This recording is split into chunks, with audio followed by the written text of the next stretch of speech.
I'll tell you what happened on the federal highway that goes to Tehuacán.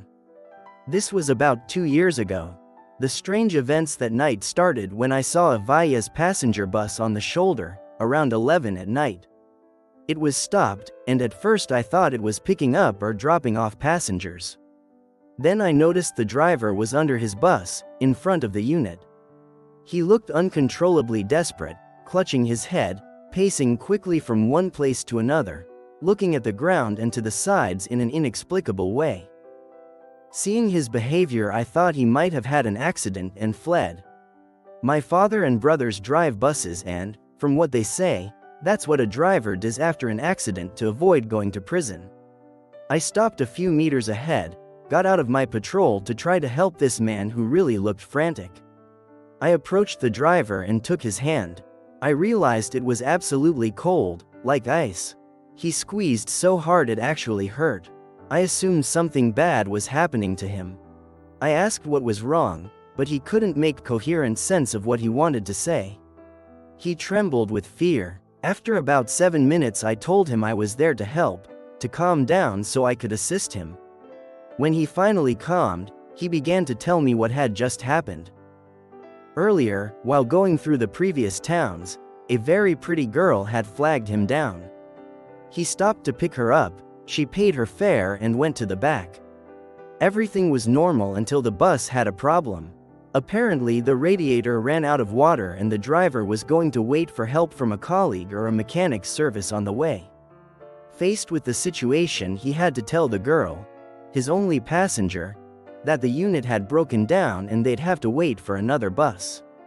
But when he turned on the passenger cabin lights and stopped on the shoulder, he realized she was no longer there.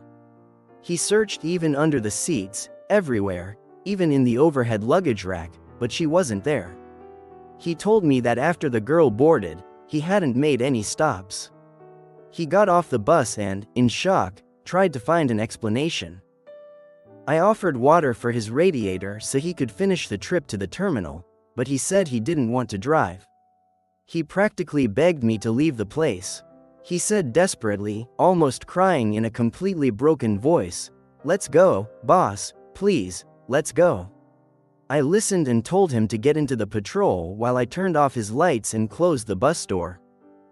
The moment I boarded, I felt the presence of someone in the cabin, in the back. I didn't want to give it importance. I turned off the exterior lights and, as soon as I turned off the interior lights, I clearly saw in the rearview mirror a woman with her face covered by her own hair, standing behind me. I felt the blood drain to my feet and went completely cold. I had the sensation of something very heavy on me and I couldn't walk because of the weight. Gathering all my courage, I looked back after a couple of seconds and, to my surprise, there was no woman. But I did catch a feminine perfume, a rich, very penetrating scent that stayed on my uniform. I closed the bus door and it stayed completely dark on the road.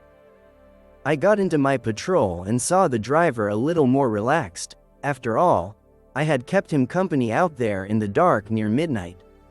I turned on the patrol light to illuminate my cabin and the driver asked me why I'd taken so long to turn off the lights. I told him I had seen a woman in the aisle, a woman behind me, and that I froze with fear. The driver began to cry and told me to go, but almost as if giving an order. I took him to the station and made him coffee. He spent the night there.